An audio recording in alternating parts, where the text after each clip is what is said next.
अस्सलामुअलैकुम। बेटा जी, next topic है हमारा how to write a chemical formula.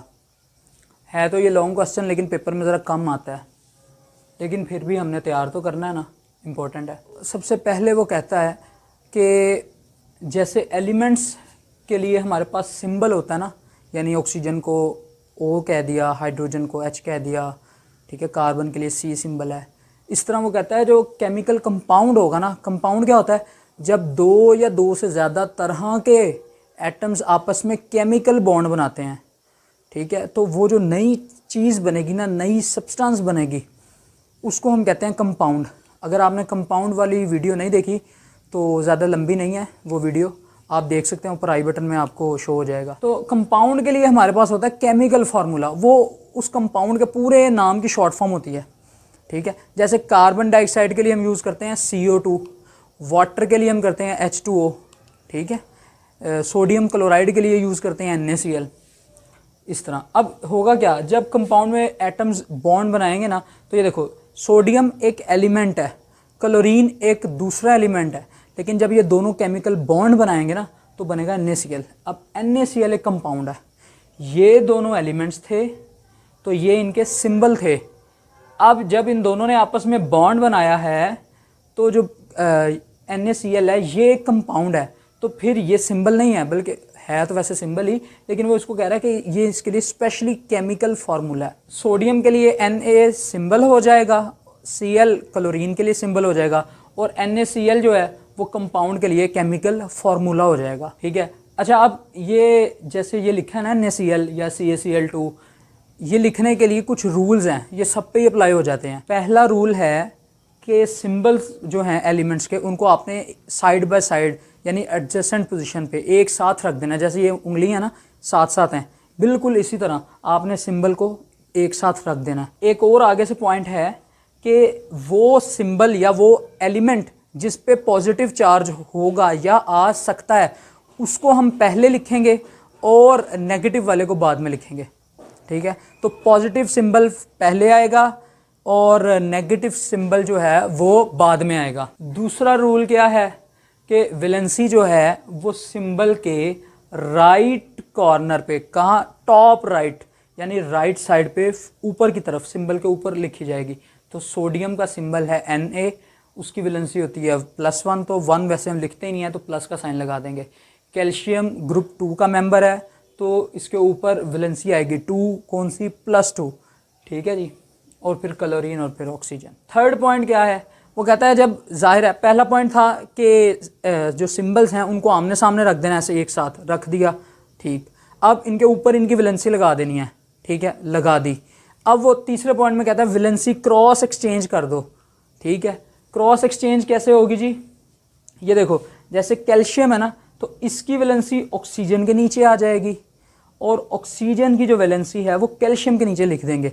ये इसको बैलेंस करने का तरीका है। अब चौथे पॉइंट में कहता है अगर वैलेंसीज दोनों एलिमेंट्स की वैलेंसी सेम है तो फिर उसको नहीं लिखना। जैसे ये है ना, ये थी +2 और ये थी -2, ठीक है। तो जब इसको हम क्रॉस एक्सचेंज करेंगे ना, तो असल में बनना तो चाहिए था Ca2O2, लेकिन ऐसा नहीं है, हमने ये नहीं लिखना, तो ये बन जाएगा CaO, कैल्शियम ऑक्साइड, ठीक है। सेम जो वैलेंसी होती है वो नहीं लिखी जाती, ठीक है जी।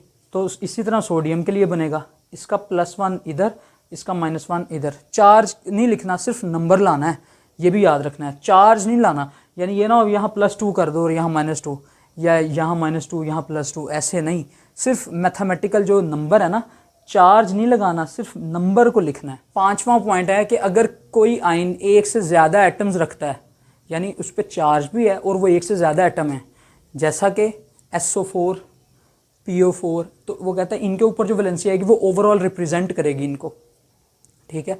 तो ये 2- इस ओवरऑल इसका काउंट होगा। ऐसा नहीं हम कहेंगे ये इसका है या फलां का है, नहीं, ओवरऑल काउंट होगा। तो इनको हम क्या कहते हैं, रेडिकल्स बोलते हैं। ये ग्रुप ऑफ एटम होता है, ये 2 भी हो सकते हैं, 3 भी, 4 भी, 5 भी, 6 भी, मुख्तलिफ हो सकते हैं, ठीक है। अब जब इसके लिए हम सिंबल्स को क्रॉस एक्सचेंज करेंगे ना, तो फिर जाहिर है ऑलरेडी सिंबल, ऑलरेडी एक मैथमेटिकल नंबर मौजूद है, तो फिर हम ब्रैकेट लगाएंगे, ठीक है। अब इधर देखो, अगर ये नेगेटिव है ना, जाहिर है इसके साथ कौन आएगा, एक पॉजिटिव आएगा। तो ये कैल्शियम आ गया और ये कौन आ गया, ये फॉस्फेट आयन आ गया, ठीक है। तो अब क्या करेंगे, इसका सिंबल जाएगा, सॉरी इसकी जो वैलेंसी है वो इसके नीचे जाएगी और इसकी वैलेंसी इसके नीचे जाएगी, ठीक है। तो अब ज़रा गौर करो, यहाँ पे जो 4 है वो तो ऑलरेडी मौजूद है ना, तो ये 2 जब जाएगा तो ये तो गड़बड़ करेगा, ठीक है। ऐसा भी हो सकता है बच्चा बाय मिस्टेक इसको मल्टीप्लाई कर दे, ठीक है, या ऐड कर दे, ऐसा नहीं करना।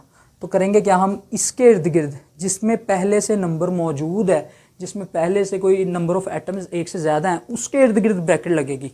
कैल्शियम एक ही एटम है जबकि ये 5 एटम्स हैं, तो ब्रैकेट इसके इर्द गिर्द लगेगी। तो अब होगा क्या, इसकी जो वैलेंसी है वो इसके नीचे जाएगी और इसकी वैलेंसी इसके नीचे, ठीक है। तो ये बन जाएगा CA3PO4।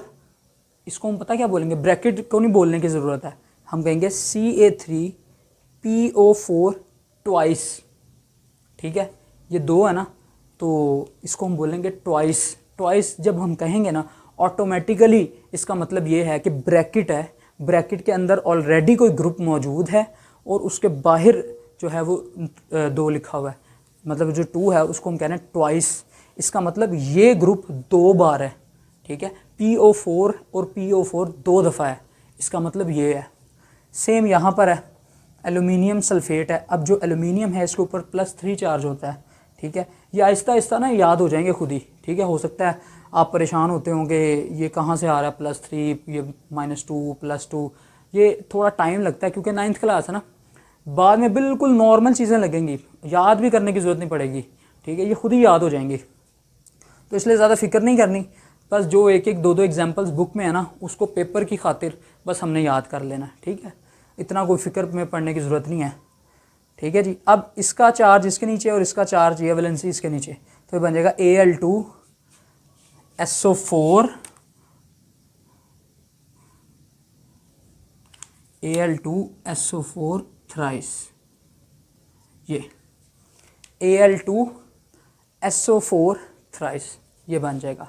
मैं फिर से रिपीट कर रहा हूँ, सिंबल्स को पहले पॉइंट में कहता है सिंबल्स को साइड बाय साइड रख देना है, जैसे मार्कर्स हैं, ठीक है, ऐसे। फिर पॉजिटिव पहले, नेगेटिव बाद में, ठीक है। अब क्या करना है, कहते हैं इनकी वैलेंसी इनके टॉप राइट कॉर्नर पे रखो।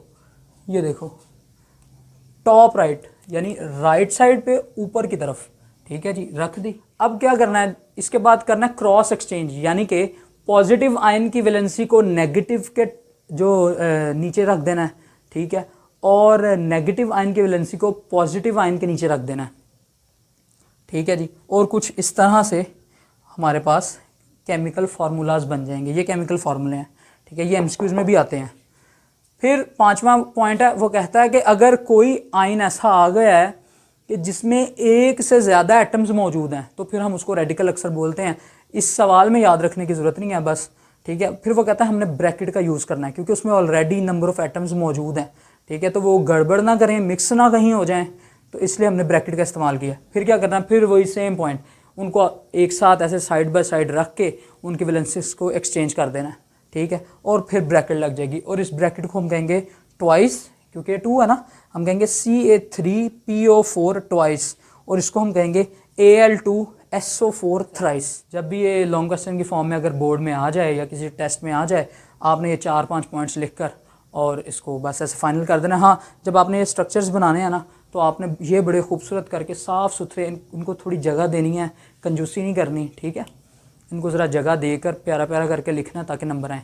जब आप ये काम, ये वाला जो खासकर ये जो स्ट्रक्चर्स होते हैं या सिंबल होते हैं किसी भी एटम के, एलिमेंट के, या कोई फार्मूला होता है या कोई इक्वेशन होती है, जब आप उसको साफ़ सुथरा लिखोगे ना, तो आपके नंबर ज़्यादा आने के चांसेस हैं, ठीक है जी।